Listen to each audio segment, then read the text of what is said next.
Hey there, howdy, and hello, friends. It's Sharnae M. Tunson, your 21st century educational advocate and IEP coach, here with your 7 minutes for success. Today, we are going to talk about the stigma that many parents have about special education or students having an IEP, individualized education plan. So let's talk about this. What exactly is an IEP? And why would someone have it? So IEP stands for Individualized Educational Plan, or some places may say program. And basically, it's the blueprint to the goals that the educators, that your school is going to be working towards to move your child from their present level to a different level.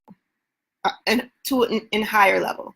Okay, so you have to start, they look at where your child is performing now, where they want to go, and then in this IEP document, it's going to actually kind of outline the plan, the supports, the programs, the placement, the resources that are going to be utilized in order to help your child to reach those goals. So why would someone have an IEP? Well, there's a number of different reasons. The main reason is if there's some type of learning disability, developmental delay, something that is interfering with a child's ability to learn as typical children do, then they may be eligible for an IEP. There's 13 different eligibilities. I'm not going to get into all that. But as parents, what you need to know, if there's been some concerns around particular areas of your child's education, and you've seen it consistently year after year, and hopefully the school has tried different interventions along the process, and you haven't seen any improvement, then you may want to consider an IEP. Now, what are the benefits of having an IEP? And before I go there, I want to say, well, why wouldn't someone want an IEP for their child?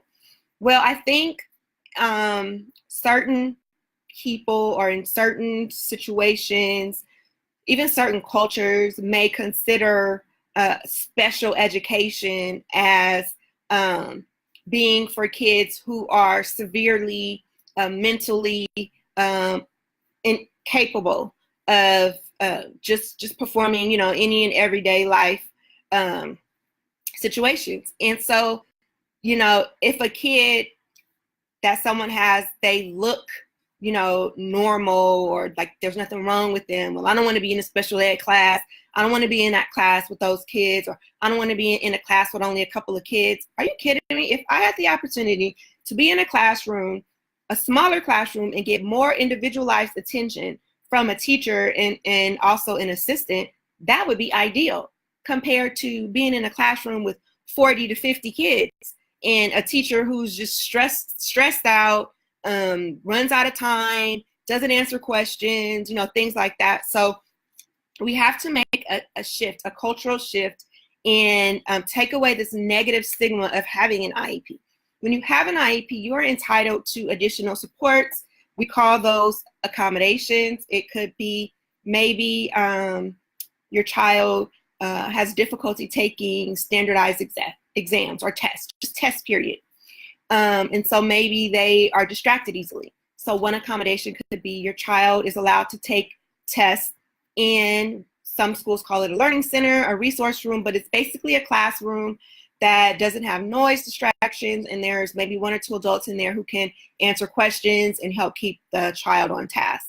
That's an example of an accommodation. Another one could be maybe your child receives extended time when taking a test, okay? It could be your child struggles, and with homework, and maybe they receive extended time on turning in homework assignments when it's a more complex assignment.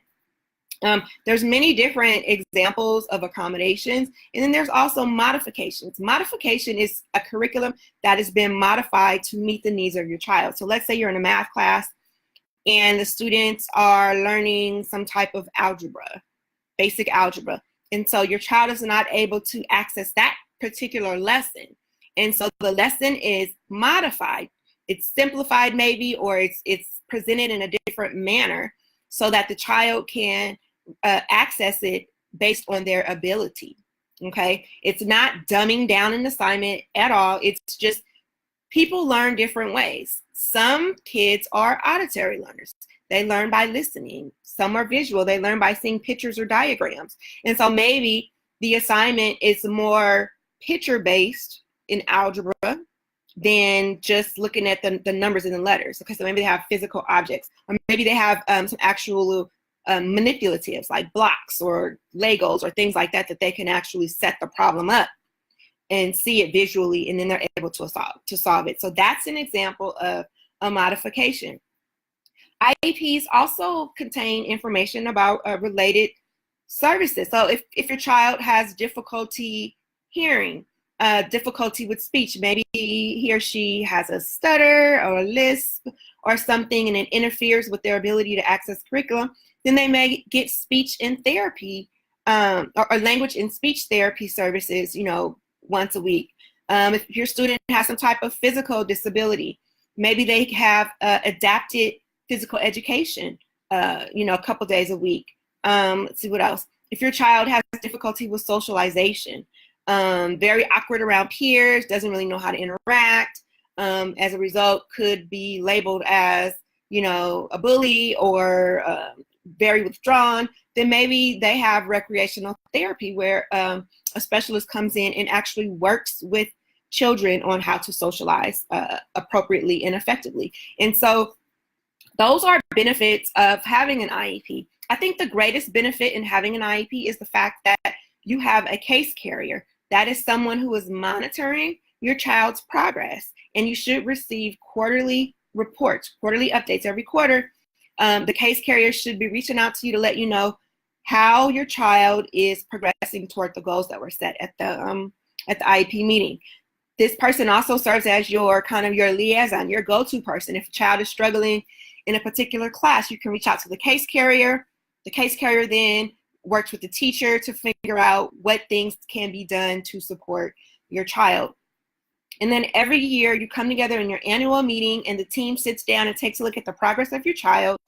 And then any changes are made or updates or new services are introduced. And so, those are all the benefits of having an IEP. And I really wish that more people would understand and move away from that negative connotation or that negative stigma that is attached to having an IEP. To be honest, I think all kids need IEPs. I mean, everybody learns differently, and everyone should be taught the way that they learn.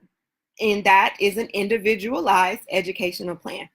So that's kind of my thoughts for today on the whole IEP negative stigma. Again, if your child currently has an IEP and you're having any struggles, if you need just a second eye to take a look at your child's progress, goals, services, then I'm here to help. You can go ahead and go to my website, sharnaemtunson.com, and you can schedule your complimentary IEP compliance checkup call. And together we'll take a look at those documents and see if there's any gaps or any holes or anything that maybe should be adjusted. And we can make sure that your kid is set for success for the next quarter of the school year. So thank you for tuning in, and I will catch you guys on your next 7 minutes for success. Bye for now.